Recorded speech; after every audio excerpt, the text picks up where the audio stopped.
Great. All right. Hi, everyone. So recording has started. Thank you very much. So as Julie, All right, so if you want to join the Weston Town Center breakout room, you're going to select join. Right, Sarah? Yes.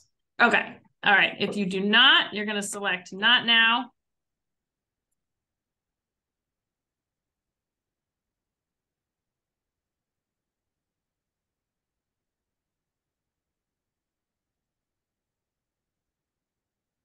Okay.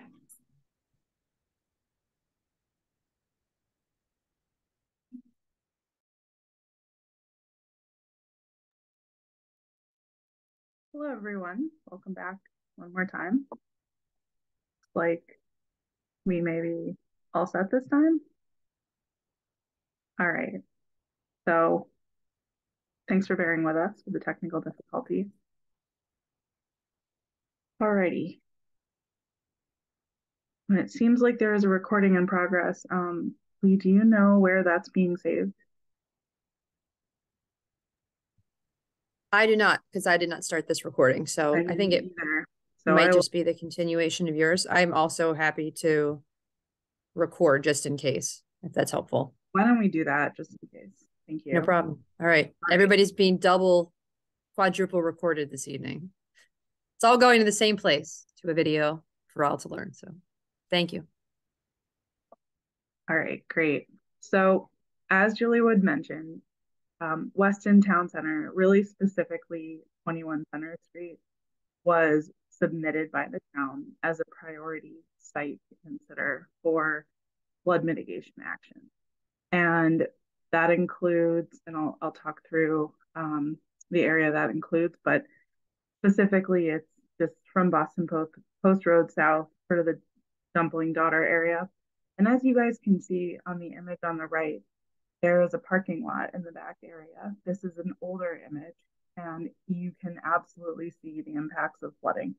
So water in this forested wetland area does inundate the parking, or did inundate the parking lot in the past.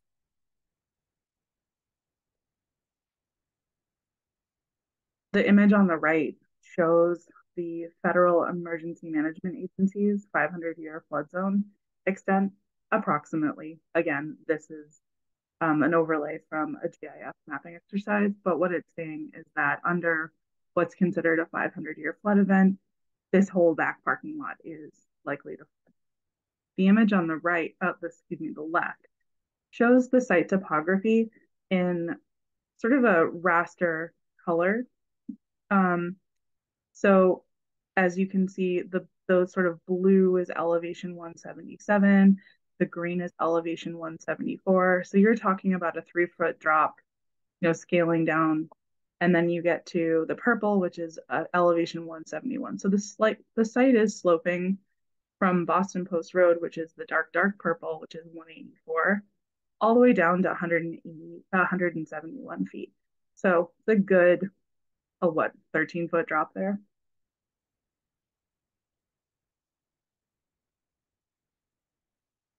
What happens is with all this impervious cover, there is a significant amount of stormwater runoff. This site does have some stormwater management in sort of the parking stalls.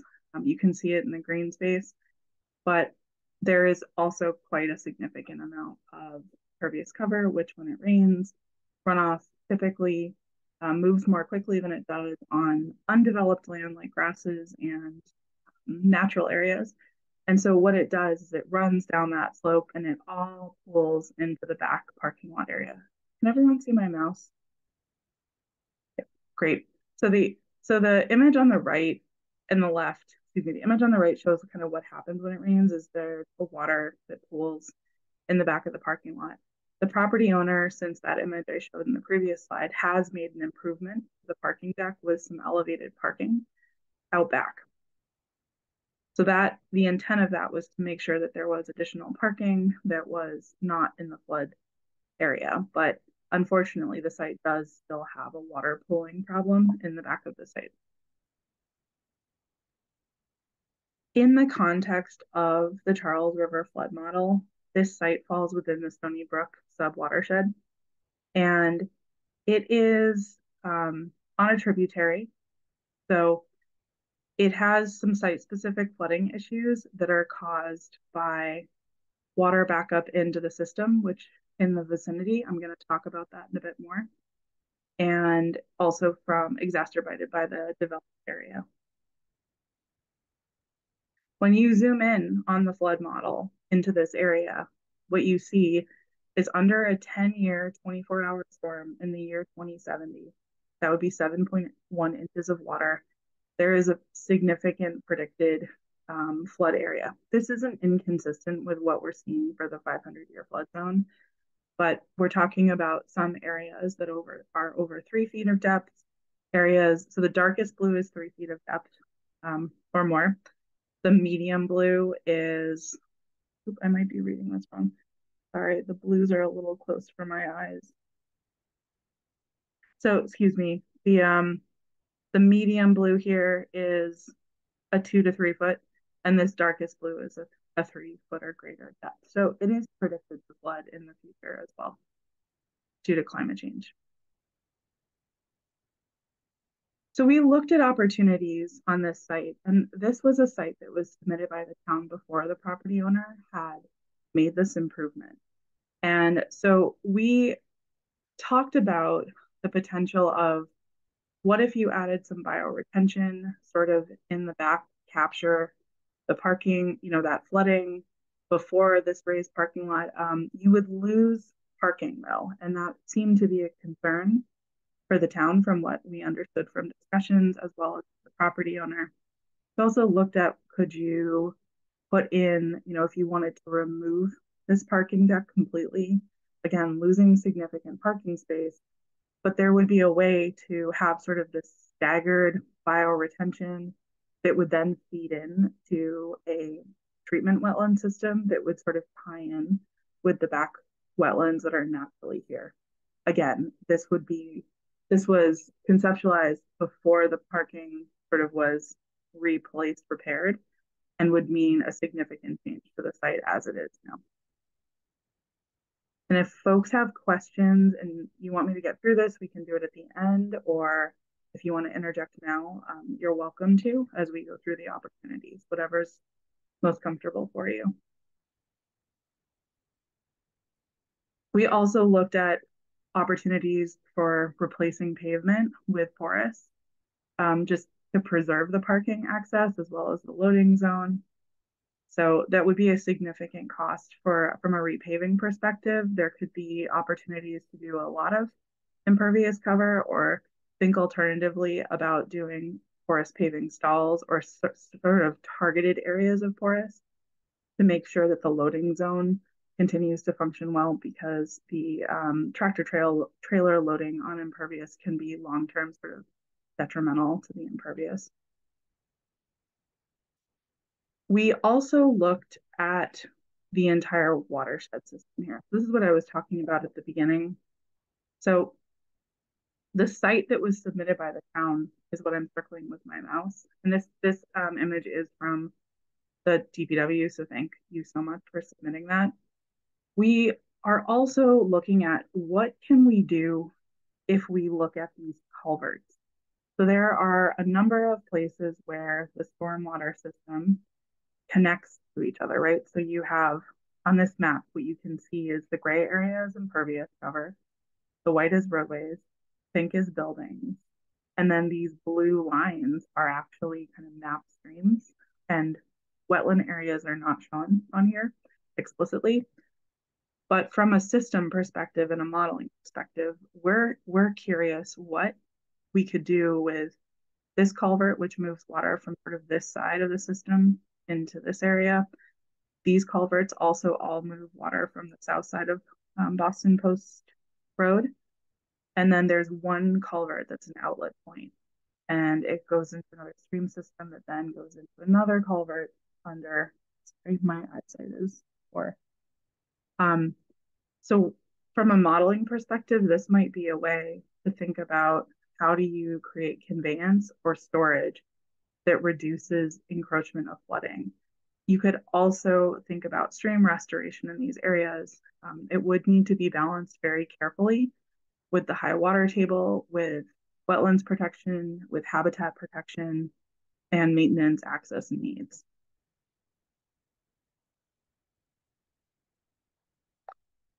The team overall thinks there are opportunities here to improve water quality through management of the impervious, developed area.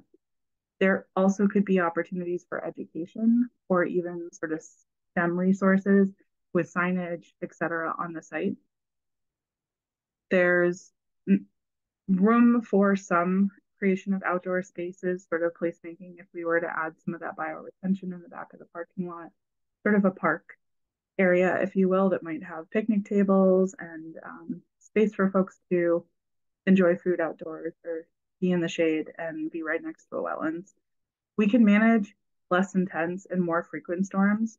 One of the challenges with this area is this isn't really going to solve a regional flood problem. It's very much sort of a localized flood problem, but our charge is to look at all sorts of flooding solutions. By changing to pervious and adding the bioretention, we could be reducing what's called urban heat islands, which is where I think you've all felt this in the summer when you're standing in the pavement. It's very hot compared to under a tree.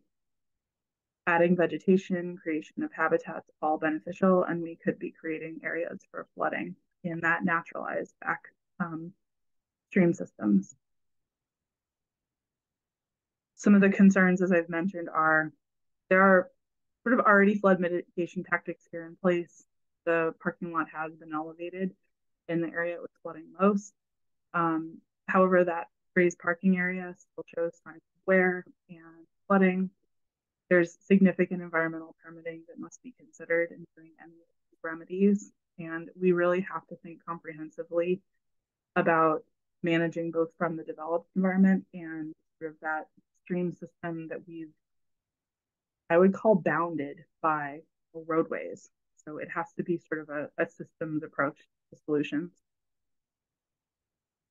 So with that, I'd love to hear some feedback and ideas and thoughts from folks in attendance from the session. I'm happy to go back to any slides.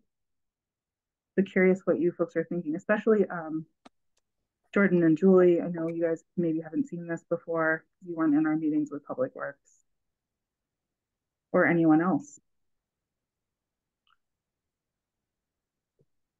Danny, the hesitation against reducing parking in that back area, I assume, is coming from the owner. Do you know? Yeah, that's what we were. That's the information that was shared with us. Yes. Yep. Makes sense. What we don't know is how busy this parking lot actually gets and whether it's employee parking or whether it is parking for the public to utilize this important area for the town. Sure, yeah, it's public. I don't think it's limited to employees. I've never seen the parking lot full, but I'm only in Weston on the weekdays. So I used it the other day. What's that, Laura? I used it just this past week because the other parking lot, I would prefer to go in the other parking lot, but that was full. So yeah, in the front. Yeah, I mean there were people there. It's utilized quite a bit, even on slow weekdays.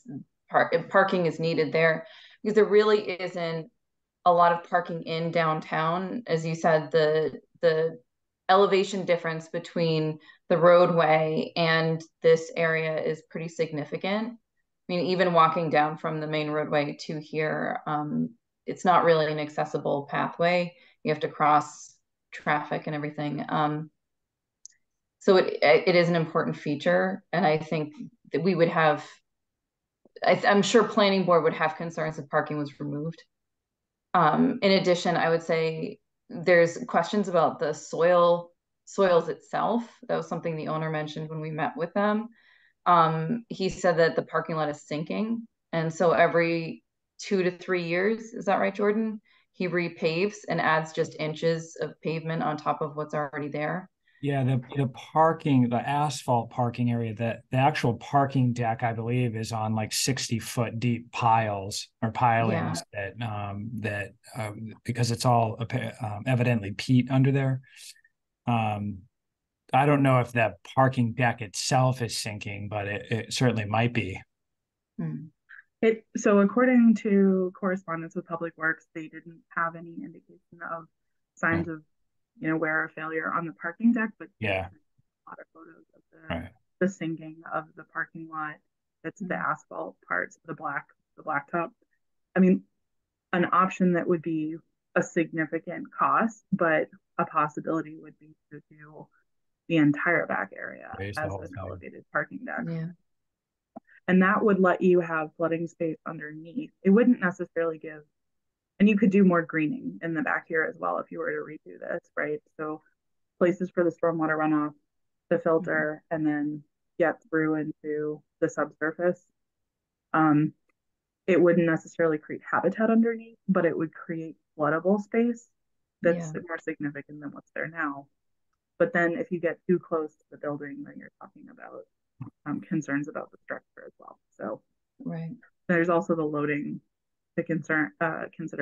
I'm unsure if the loading turns around and leaves, like comes in, turns around, and then leaves, or if there's I think they kind of have to. It's such a tight corner for them to try to go in the other direction. And the other thing, and I'm sure DPW probably told you this, but right to the upper right of this picture is a fire station. Yes.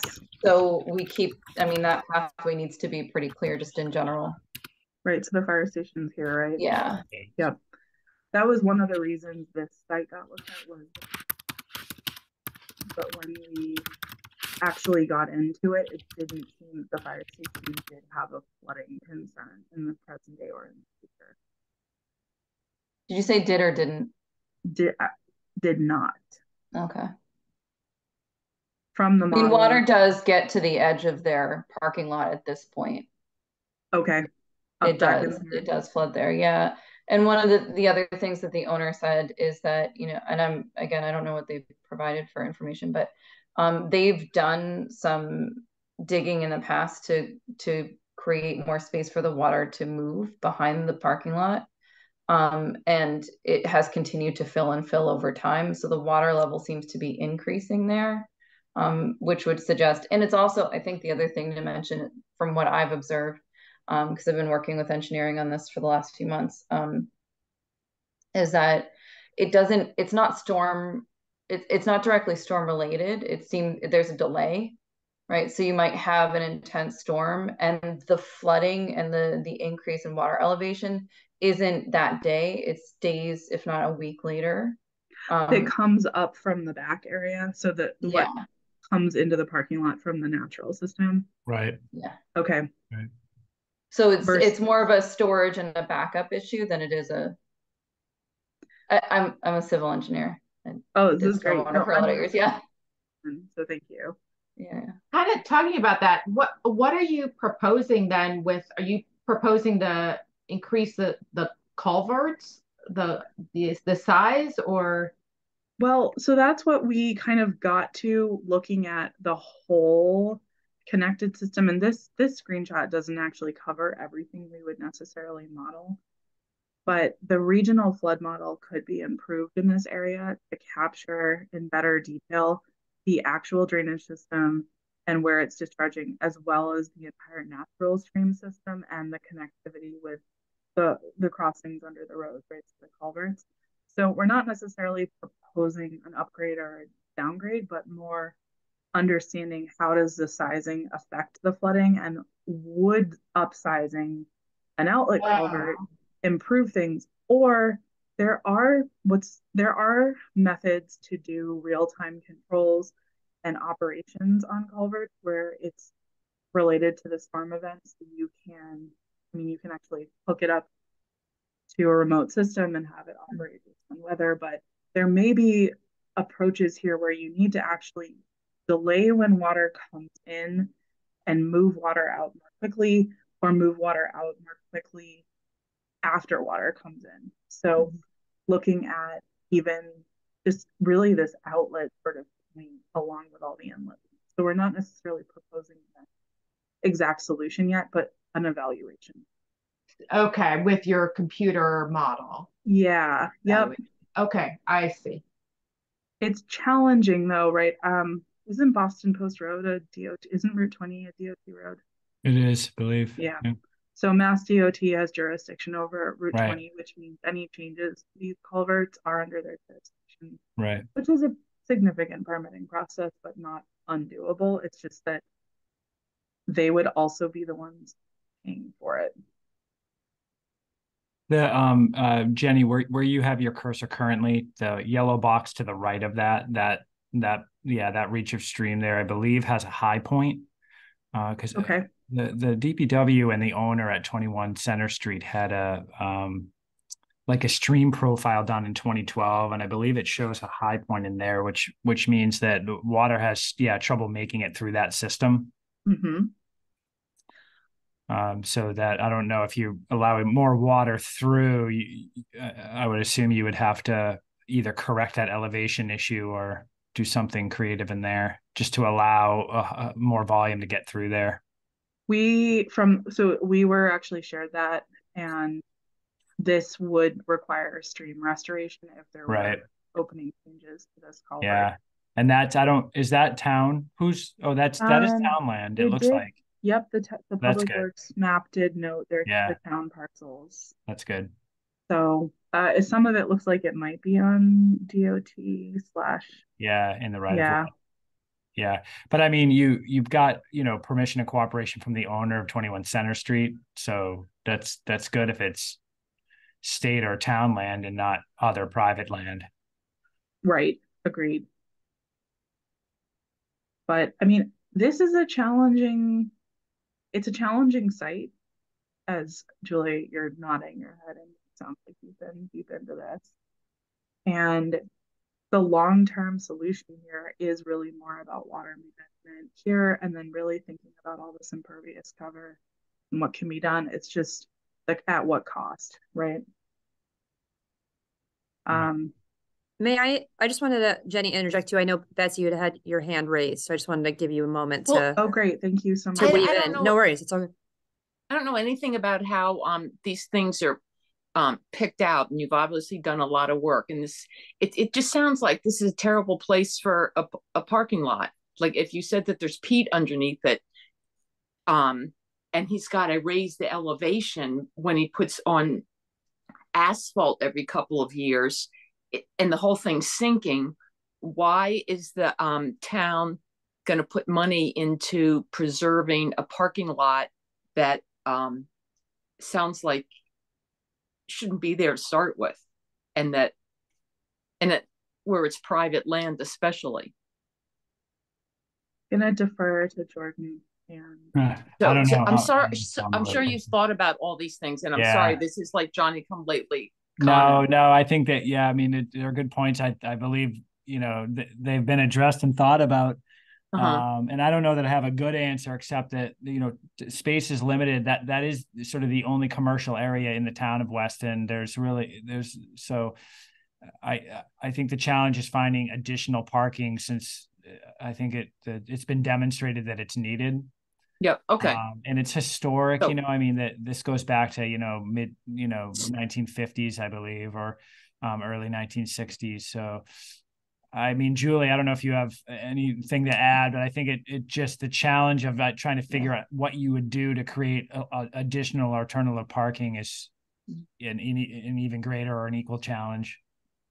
Yeah, okay. I mean, Betsy, that was the first thing I said, because there's much bigger issues that we have, and I feel like in terms of sustainability and stuff like that. But the reality is that this water level seems to be continuing to increase over time. And so whether we address it now or wait, 10, 15 years and start seeing flooding on Route 20, at some point, it is going to continue to be a problem, and it's easier to address sooner rather than later, because Route 20 is such an important thoroughway, in the region. So absolutely can understand about preserving flooding issues on Route 20, but not a private parking lot.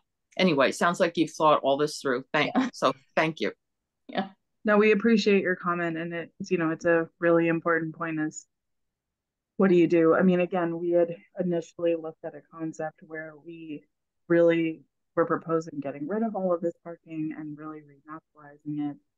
I mean, if you redeveloped the entire site, you could certainly make different use of all of this space with parking and the building, but that's a significant project. And when we have a lot of restrictions in Weston, historic preservation, Right. conservation is huge. And this is the only grocery store in town.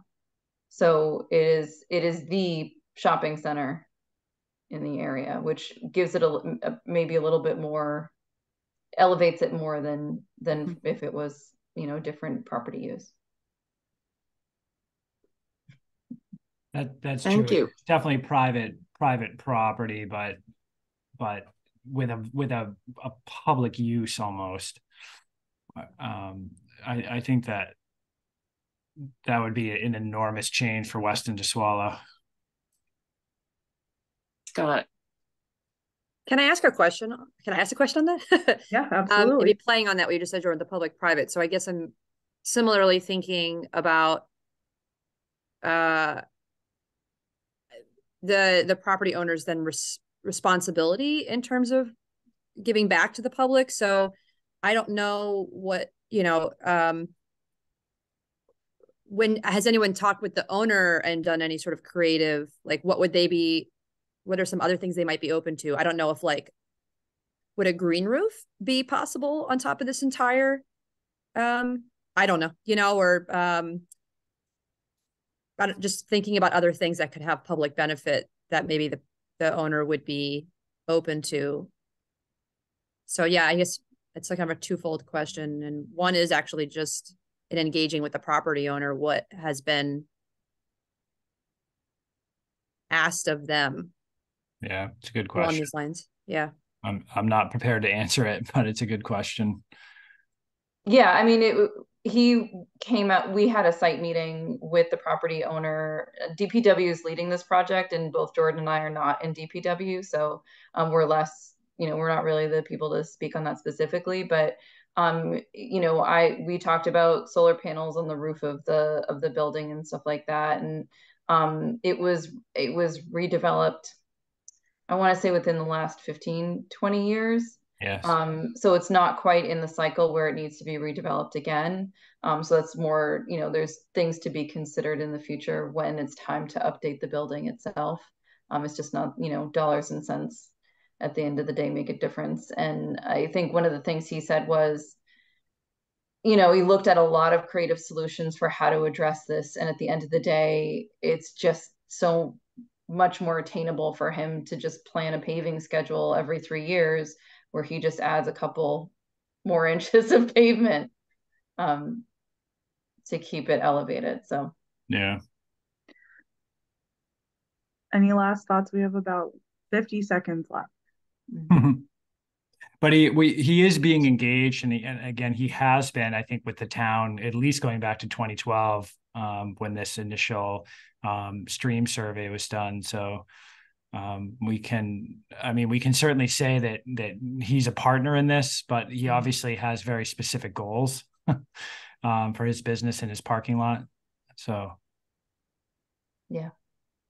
And Lee, just to touch on green roofs quickly, great option for a new building, very difficult to retrofit just because of the load requirements, it's really a structural issue. So new buildings, great. Old buildings, challenging, expensive. And there's a lot of equipment on that roof, as you can see. Yeah, there is. All right, welcome back from the breakout room. We are going to transition into our next impact area presentation. So I will now share my screen again.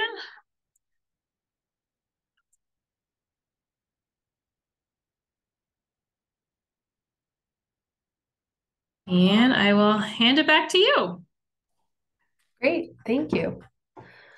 All right, so for this portion, we will be looking at an impact area in the lower watershed, specifically in Waltham and Weston. So looking at the impact areas, our goal was to find opportunities to implement stormwater management and nature-based solutions to the maximum extent practicable, which means we tried to fit in everything that we possibly could. So looking at why this specific impact area was chosen, it received a high score in a number of criteria that were looked at, including there were environmental justice communities present. The model showed flood reduction benefits due to green infrastructure implementation and reduction in impervious surfaces. There were critical facilities exposed to flooding in this area in particular. It was the Gifford School, which we'll show on the map later. And it impacted multiple communities that had made their flooding issues known. So specific characteristics of this site are that it includes large commercial plazas. It has 2 large quarry ponds, and it houses the Biogen campus that is adjacent to those quarries.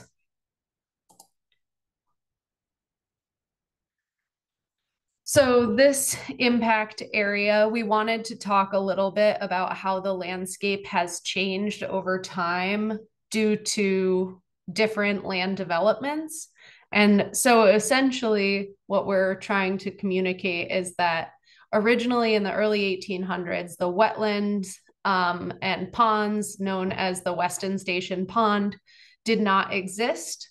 And there was connectivity between the stream system and the Charles River. However, when the gravel quarry was constructed along with several railroads, there was some disconnectivity resulting in the Weston Station Pond being constructed. So it's important to, as we look for different opportunities, understand what the water naturally wanted to do and see how we can recreate some of those natural pathways, because eventually the water is still going to try to go that way. Moving on to the next slide. This catchment area is over 71% impervious, so all of those purple and red colors. So there's a lot of impervious runoff to work with in this catchment area.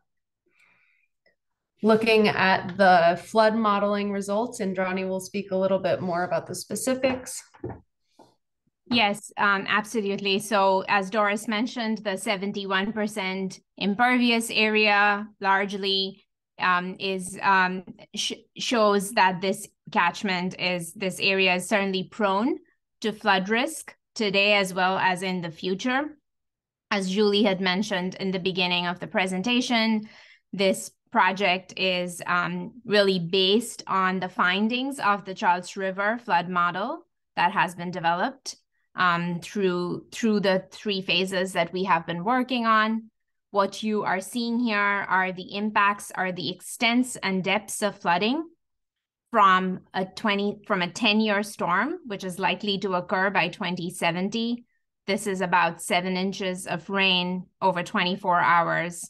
And based on the flood model results that we have looked at, we have seen that this particular area is likely to experience about a 37% increase in flood runoff volume between what we see today to what we're likely to see in the future. However, this area also responded to the flood mitigation strategies that Julie also mentioned in the beginning.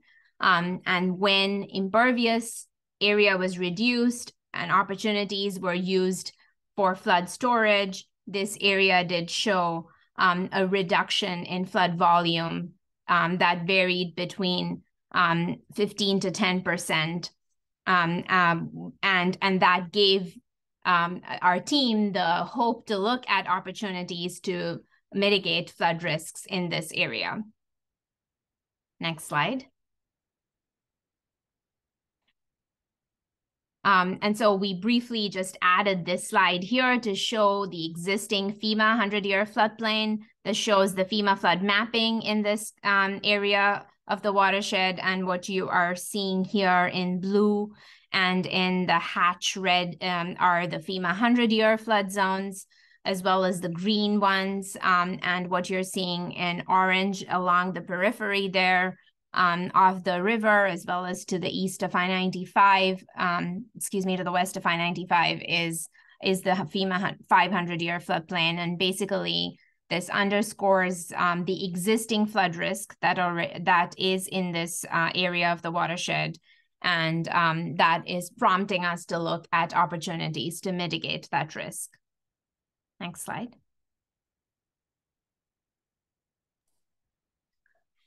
So as I mentioned, we explored a variety of solutions throughout the entire catchment area, looking at types including subsurface infiltration and storage underneath the parking stalls, specifically in the larger, more developed commercial parcels, as well as looking to retrofit existing stormwater ponds to increase capacity, looking at stream restoration, and looking to protect existing open spaces. Next slide. The first opportunity we'll look at is renaturalizing developed spaces and protecting existing open spaces. So for protecting open spaces, on the top right-hand corner of the map, north of the large Market Basket shopping center, is Prospect Hill Park, owned and maintained by the city of Waltham. And so the strategy for this area is ensuring that this natural space is not developed in the future, which would contribute to runoff and potentially an increase in impervious surfaces.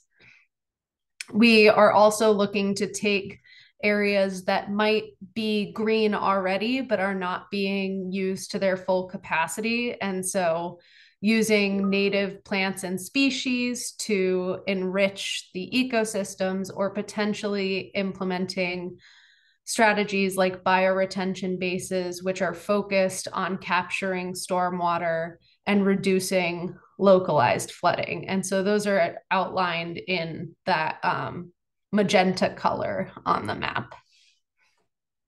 Next slide. As I mentioned, this area has a lot of commercial plazas, so reduction of parking isn't necessarily an option here, but looking for different solutions where we can capture stormwater runoff and use subsurface infiltration. So that can look like modular storage with the ability to infiltrate if the soils are amenable to infiltrating stormwater. And if they aren't, there's also options to use tanks that have controlled outlet structures so that the stormwater could be captured at the peak of the storm and then released slowly into the stormwater system so as to not overwhelm the stormwater system during peak flows. And so these are outlined in that dark blue color, primarily in the larger parking lots. Next slide. So the next one is looking at depaving existing impervious areas. And so this could also be an alternate for where we are suggesting subsurface infiltration. But more specifically, we were looking at lots like the one in the center photo there, where it's a large impervious area that doesn't necessarily need to be impervious to continue its function.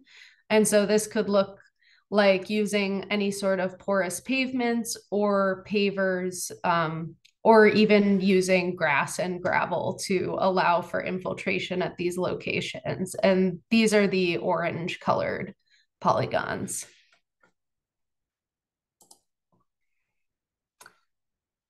Then our last strategy for this impact area is retention pond retrofits. And so this parcel in particular has two large quarries adjacent to the Biogen campus. And that's a photo of those quarries in the center. And so those quarries currently function to accept stormwater runoff from adjacent parcels. And some opportunities to increase or make these better fitted to accept more stormwater could be using outlet control structures or potentially increasing storage by digging more space. However, as you can imagine with quarries, this isn't as simple as digging a hole. So looking into those potential challenges as we move forward.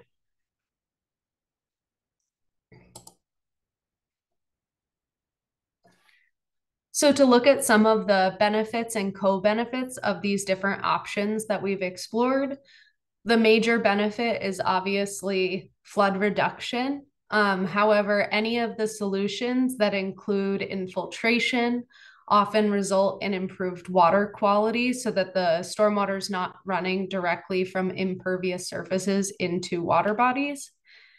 And solutions in public spaces can also create great opportunities for community education. They can serve as a resource for STEM educations, and they can also create outdoor spaces for people to get together, also known as placemaking. For any of the solutions that include an increase in green space or in trees, we can see a reduction in urban heat islands, specifically in areas that were previously impervious, like parking lots and paved areas. And any addition of vegetation can create habitat.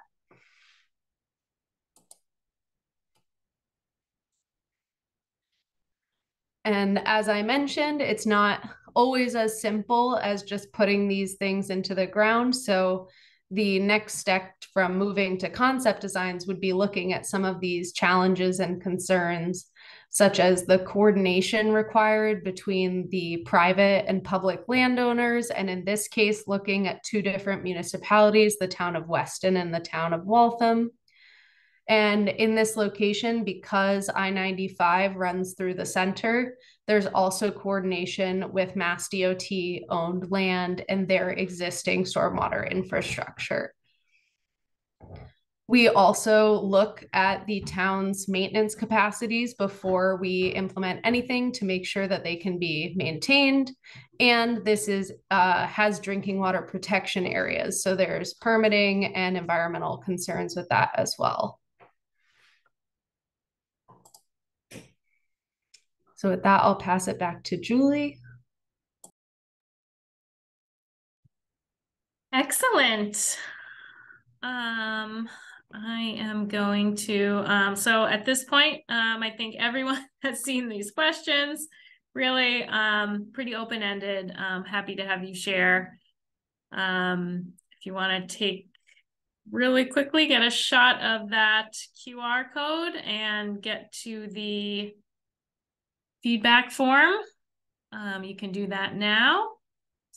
But I think I am going to stop the screen share so that we can see each other a little better for the discussion portion. Okay, great. So if folks want to raise your hand or put your name in the chat or your question in the chat, I'm happy to ask the question aloud. So any of those are options. First question came in from Andrew. How effective is porous paving? Effective for flood control, Andrew? Yeah, Julie, for the whole group, I'm at Brandeis University on the other side of 128 from the Western projects and stuff. So I'm wondering how effective that is in controlling from paved surfaces, because we have a lot on campus that is right along the river. So I'm wondering how that might be able to help us, or how effective it is, and how durable it is to traffic and like snow plowing. Are you looking at putting something like that down and then having to redo it more often than normal pavement? Or I'm just wondering a little bit about that. Yes, all good questions. Doris or Jenny? So why don't you, Doris, go for it? Yeah, I can start us off and then let Jenny take it home. But I think what I'll say is that porous pavement has been proven to be very effective if it is maintained.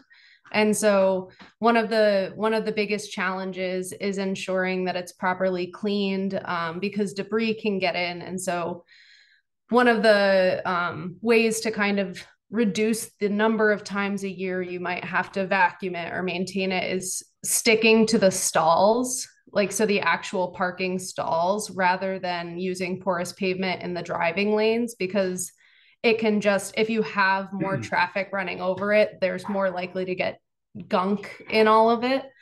So that's one strategy, but also just making sure that when you install it, you are also either contracting out the maintenance or making sure that you have the capacity to maintain it within your staff. Great. So it sounds like it's something more to look at your slope and your drainage and put it at the edges to catch that and slow things down, not do an entire parking lot or something like that. It depends, Andrew. So if for overflow parking lots or parking lots that are used less frequently, the whole parking lot could be porous, and it could be porous pavement. There's alternatives to porous. We showed an image where it's sort of these concrete blocks that have green grass in between, and those are great for like a ball field or sort of some kind of spot that's not used as often. Anywhere that has deliveries where you need 820, excuse me, I'll slow down. Anywhere that has deliveries that you need loading for large trucks, porous long term is not a great solution because it compresses. And as far as flooding reduction, it does really well with smaller storm events. But when you start talking about 7 inches of rain in 24 hours, it will do well, but it will ultimately, the subsurface will fill up and there will not be places for water to go. So you will have pockets and areas that do flood. Julie, I saw you, or anyone else want to jump in on that? I didn't cover something. Well, I just kind of an example of what you guys really presented. Charles River Watershed Association put some porous pavement in an alley in Boston. And it was sort of a similar design to what Jenny's describing. It was the entrance to the alley was really sloped. So the porous was just the flat part at the bottom. And after we installed it, we monitored it for about 2 years. And we actually never saw any overflow. So you know, we didn't have an extreme event like a 7-inch storm. But every single rainstorm that hit, everything that ran down onto the porous pavement was able to be infiltrated. That we were lucky with the soils underlying that particular site. So that also can play in, but agree on the maintenance, all the maintenance things that were mentioned. So it is something that from a budget perspective, you've got to include that regular maintenance in your, not just the capital project, but operating costs for the system. Yes, for sure. I'll add one last comment too in regards to the plowing and using porous pavement in the Northeast where we experience freeze thaw and snow.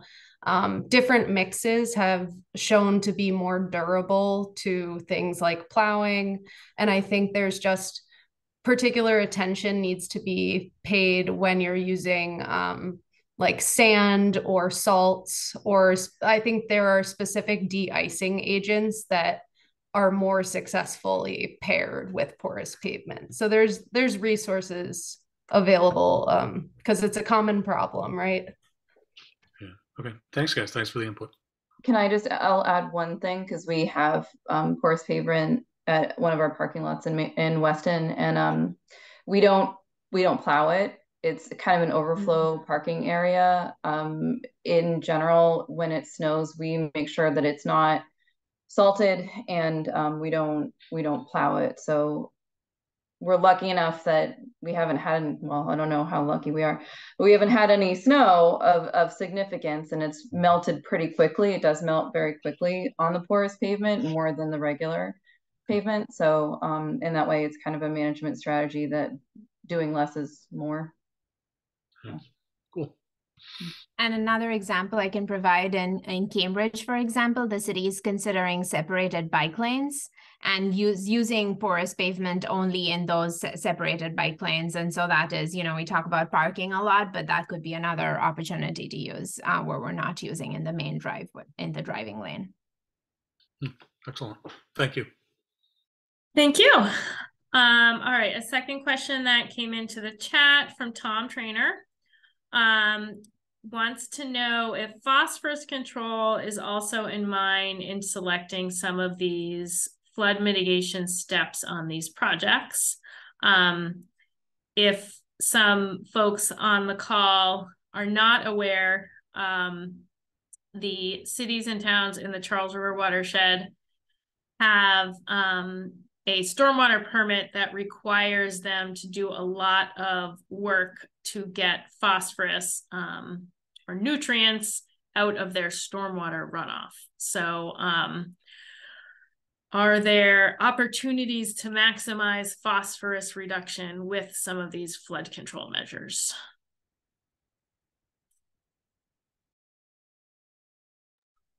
Jenny? So absolutely. The practices where we put water back into the ground. So Doris had talked about infiltration type practices or what's called bioretention, which Doris mentioned. Anything where we're taking water and we're filtering it, treating it, and pushing it back into the ground gains phosphorus reduction credits from U.S. Environmental Protection Agency under the permit. So they are a piece of the design and the consideration. It's not necessarily the first goal in mind when we're thinking about the flood reduction. It's sort of in the co-benefit category, but it is a piece of the puzzle here. And Johnny or Doris, if you want to add anything else. I was just going to say that is really one of the next steps that we will be considering as we gather this input from you all today. Those will be the concepts in the impact areas as well as in the project sites will be evaluated for flood reduction through the model. And we will also be able to quantify the water quality benefits, particularly with respect to the phosphorus removal aspect from these different concepts at those particular scales that we discussed. Would you guys also maybe call out some of the interventions that wouldn't be that effective with phosphorus control? Maybe just highlight those as well. Sure, places we're talking about sort of increasing natural storage or increasing constructed ponds, if you will, like a detention, retention type structure. Those are given, natural systems wouldn't be given credit under EPA's current permit. It's potential someday, stream restoration and habitat restoration may be given credit. And then with the ponds themselves, retention and detention ponds are very low credit systems under the math provided by the federal government. And I would just add the types of interventions that we discussed related to the operations of the dams, the gates, the outlet control structures. Also, those are primarily focused on flood risk reduction and better management of water. And those would not aid in necessarily would have a direct water quality benefit. And how about the culverts? I would say it's a similar situation where we are looking at alleviating capacity issues at the culvert, and those would have co-benefits related to habitat and connectivity, but not necessarily a water quality benefit.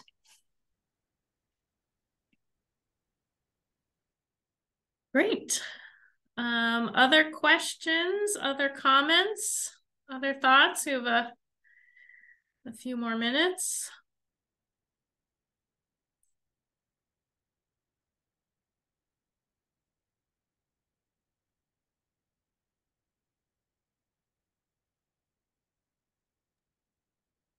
Getting just some wanted to thank yous thank in you the guys chat. for, I was just Okay. going to say thank you for doing this project, and thanks Weston and Sampson for all of your design expertise and help.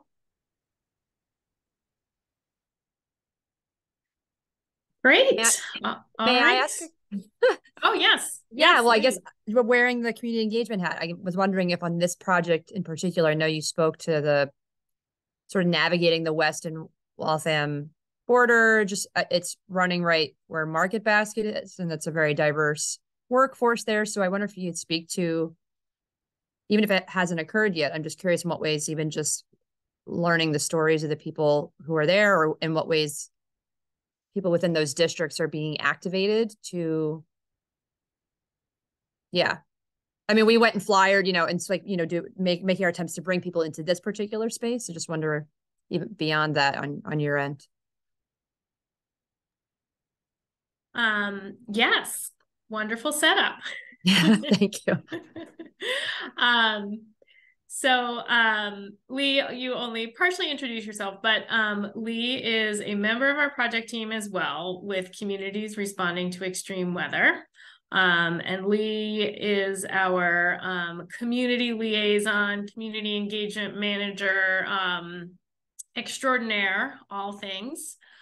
And so when we do any of these projects, it is important for us and for the success of the project to engage the community as much as possible and as early as possible. So obviously that was one key goal of tonight's meeting. But as Lee has set me up to present, that is not where it ends. So in this project, we've used a lot of different engagement strategies and will continue to use different engagement strategies. But specific to these sites, we will be attending in-person events in both Milford. We'll be at Milford Day later, next month, I guess it is at this point. And we will also be at the Riverfest in Waltham in June. And then also continuing to push the online engagement via our online form and feedback. Whether folks want to watch this whole recording or, just see some of the slides. Lee and her team make, really nice, short little grab flyers that folks can take to get a sense of what we're doing and what the project is all about. We also use social media as much as we can. And then we have, as I've mentioned a few times, amazing partners at the municipal staff level, and also in some cases local elected officials that already have great connections with residents. And so working through those channels. And then Lee and her team also tap into other existing channels, made some great connections with local YMCAs, local housing groups, food security work. So we have a lot of different avenues that we try or that we do pursue and hope are effective in engaging residents, getting support, getting buy-in, getting comments. And just a very specific example, we had a project last year where we were looking at Hardy Pond, also in Waltham. And it was because of a very dedicated group of residents around that pond area that project is actually starting to now really gain traction and move forward, and potentially we have been able to secure some additional funding to advance that project. So the things that are necessary to make these projects happen, like getting funding, getting public support, the more people that are invested in the project, the more people that see it as a benefit, are supportive, are willing to help you advance the project, the way more likely chance of success. And then, of course, you know, we don't live in all of these communities. So as I said at the top, we don't know what the priorities are. We don't know what the needs are. So that is just information that the only way to get it is to ask the community. Julie, this is Jordan. Can you hear me? Yes. There is a sort of a similar town-wide community spring event in Weston called Celebrate Weston on Saturday, May 20th. And there is an area for organizations to have tables. I don't know if you're already participating in that. You're smiling, but you didn't mention it, so just mentioning it now. Lee and I are laughing because that is the day, I think, of every community celebration day. Okay. So you could so maybe you could communicate with, you know, Sandra Gonaville or Jason Lavoie or even I and Julie Gagan, and we could because we will have tables for our own departments at that event, so we could certainly you know, have information for this project. That would be great. Last year, actually, we made a poster, and Steve, I think Steve had it at his table. So that sounds great. Let's do that. That would be great. Yeah. Actually, and that is a good segue because there are so many events that day, popular day, we are keeping the survey open through that weekend. So I'm just going to quickly go back to the screen share to wrap us up. Okay.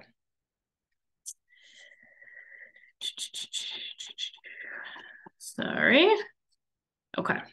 All right. So next steps, we'll circulate the recording. Feel free to pass it along. In fact, it would be very helpful to us if you passed it along. At this point, you've probably memorized where you can provide your feedback. We will be doing a final virtual presentation in June about these projects and all the projects. Immediate next step, all the feedback we get from you guys will be incorporated, and others will be incorporated into the final designs, and those will be presented in June. So since we are doing a lot of in-person, April and May have been our key in-person activity months. So we're keeping our feedback open through May 22nd. There is my contact information, so feel free to reach out. And I actually neglected with the Waltham Weston, I'm sorry, discussion, I neglected to ask if we had comments for from the interpretation channels.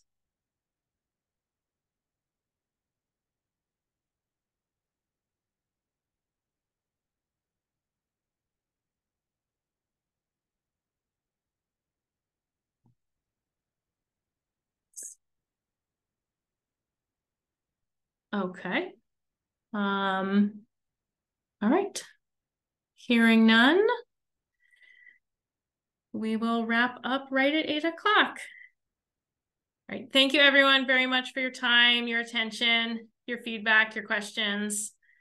And we look forward to continuing to keep in touch with you on these exciting projects. Thanks very much, Julie and team. Good night. Thanks, everybody. Have a great night.